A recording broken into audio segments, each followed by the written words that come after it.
What's up, bookworm? So last night I finished The Accomplice by 50 Cent.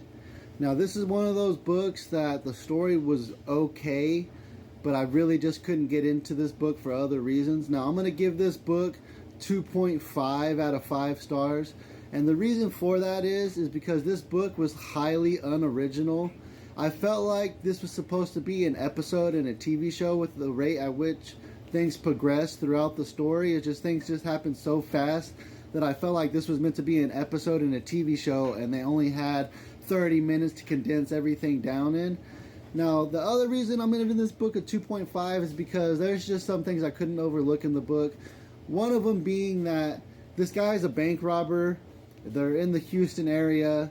He drives to some town called Waxahachie, Texas, and robs a bank there. And then he's going to get on the bus and ride the bus back to Houston. Now, this was early in the book, too. It was like page 35. And it says that it's a few minutes after 9 p.m. and Houston is 300 miles from Waxahachie. And by his estimate, they should be pulling into Houston by midnight. And so that's 3 hours for 300 miles in a bus. And so I kind of put the book down right there and did the math in my head. Was like, nah, I know it's made up, but that just doesn't make sense to me that they made it 300 miles in 3 hours on a bus. Now, you turn the page and you find out on the next page that not only was it impossible to make it in 3 hours, but now they made that 300-mile drive in 2 hours and 15 minutes. And that's just one of the things that continued to bother me throughout the book. The other thing, too, is she's a Texas Ranger.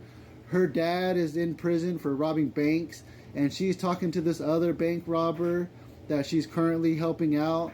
And he's like, yeah, my dad spends 14 hours a day in a cell. And it's like, 14 hours a day is not that bad in a cell.